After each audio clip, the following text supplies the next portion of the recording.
Hi, I'm Larry Curl, lobbyist for the Indiana Volunteer Firefighters Association.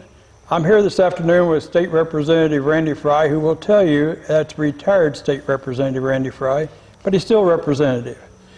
So Randy, thanks for joining us this afternoon. Hi, Larry. We appreciate it. My pleasure. First of all, we hope you're having a fun time in retirement. Well, it's only been going on a week, but we're good so far. All right. So during this last session, we actually passed a bill, House Bill 1454, that afforded the fire service some opportunity to have some income so that we don't have to go out and raise the money, do fish fries, bingo games, whatever we do to raise money. Can you talk to us about 1454? I can. And 1454, Larry, is known as a DLGF bill, or Department of Local Government Finance bill. It's a huge bill. And the portion you're talking about is an amendment that we put in the last month or so of session that specifically deals with funding for the fire service, and in particular the volunteer fire service. So what that amendment does is it allows for each county council to adopt a local option income tax of 0.01% to 0.05%. Now, if you're wondering, first off, it's not a property tax, it's an income tax. And secondly, 0.01% on a $50,000 a year salary is $36 a year. A year. That's not $1 a week. If you can't afford $1 a week, you probably can't afford fire service. So we're looking at a local option income tax each county council must adopt, and then they can adopt from 0.01 to 0.05. 0.01% in Ripley County is about $800,000. Jefferson County, it's about $850,000. Some counties will be less, some counties will be more, depending on population. So this bill that was passed, in that bill, it's a may provision versus a shall provision. Correct. Explain to us what that means to the firefighter. A shall provision would mean each county must do it, and we didn't do that. We said you may do it. So we're in Ripley County. Ripley County Council may adopt an ordinance or a resolution, as you might have read in the bill, to implement a local option income tax of 0.01 to 0.05% beginning in January. Now, the law is already in effect, but they could not put this portion of the law in place until the county councils have adopted the resolution, and it goes into effect on January 1st. Then the income will begin to come into the county, and then they will then share that money with the volunteer fire service, the fire service in general, but most cases the volunteer fire service within that county. So when you say that they will share that money, how will that money come back to the fire service? Well, it's done by a formula, and Chairman Jeff Thompson, who's the chairman of Ways and Means, came up with a formula. I like it. I think it's a fair way to do it. It's taxed on real property value less farm ground. And so if you've got a department like Versailles, for instance, that has an industrial park, they got a school corporation, they're a larger department than maybe a smaller one in the county, then they would receive more money based on the assessed property value within the response district. Now, the smaller department would receive a portion, everybody will get money, but the bigger departments with a bigger demand, bigger run loads, they're going to get more money. But that's based on the formula that Chairman Thompson put together for real property, less farm ground.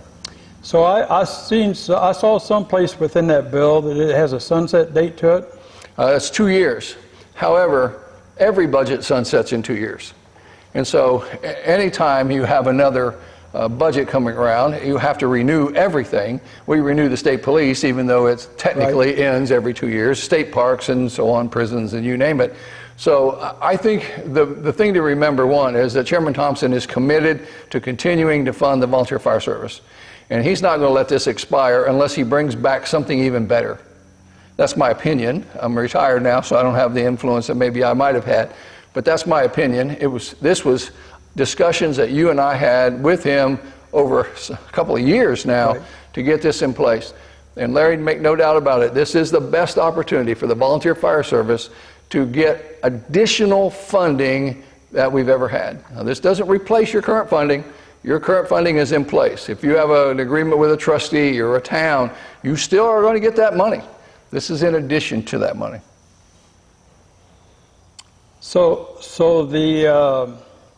What does the fire service need to do to make sure that they're a part of this? Well, they got to get involved. They've got to go and talk to their county council. And what I would recommend is I would recommend the Fire Chiefs Association, if each county has one, most do, meet with the president of the county council and maybe a couple of counselors and just sit down and explain why it's needed. My department's expenditures are this, our income is this, and we have to make up the difference in most cases with fundraisers. And so I think that's one of the deterrents for young people joining the fire service is not only do I have to do my training, not only do I have to make the runs, but I also have to be there to prepare food and clean up or a festival. And that demand on my time is more than my family is willing to give. When you've got young kids, you've got church, you've got family obligations, you just can't be at the firehouse all the time. And I think you're exactly right, because we struggle every day trying to get new and young recruits and try to bring them into the fire service to provide that quality of service for public safety. And we always end up raising money to pay for that service. Right. So I think you're exactly right on that concept, that our demand on the new and younger members coming into the department has to be focused on providing that service, not raising money to provide that service. And you also know, Larry, that back when we came into the fire service, the training wasn't near as rigorous as it is today. And in my opinion, as a retired firefighter, we can't cut the quality of training. The fire doesn't care if you're there to be paid or you're there as a volunteer. It'll kill you just as quick. We have to have the training. You have to have the gear that's needed. And so this year in the budget, we appropriated $10 million for fire gear and air packs.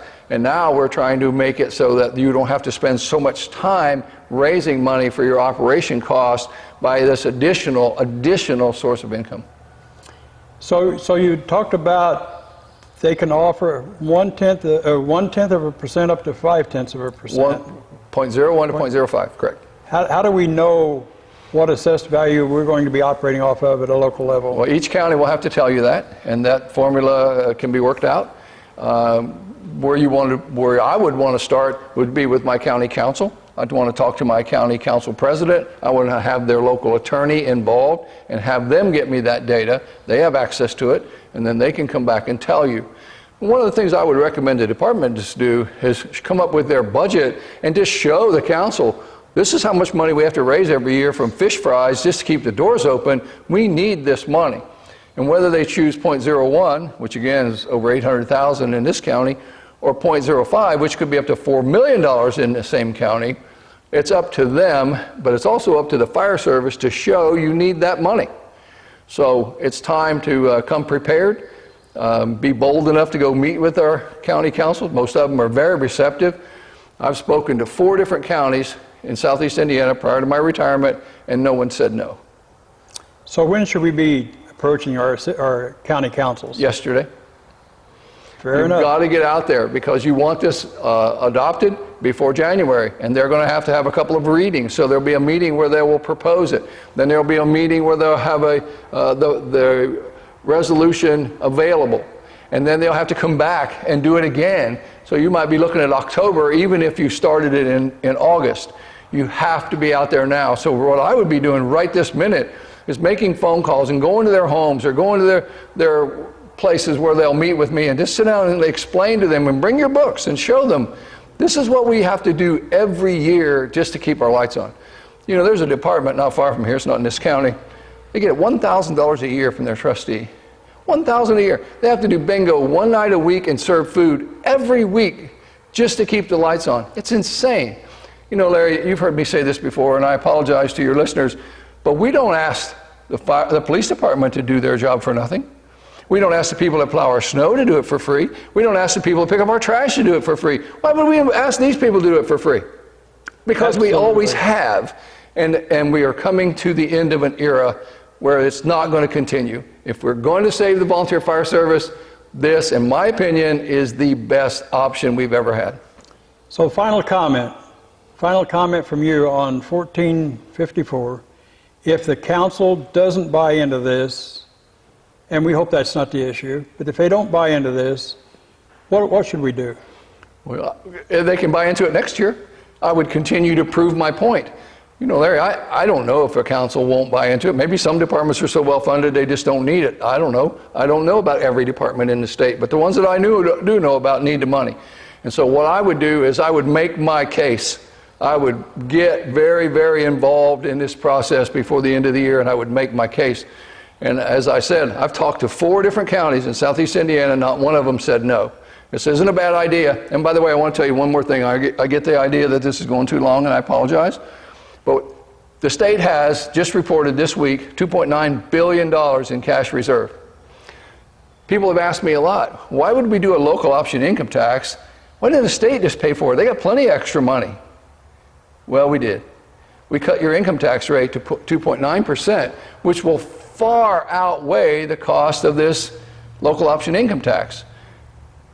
By cutting your taxes to 2.9%, your income taxes, if you make $150,000 a year, that's $125 a year you'll save.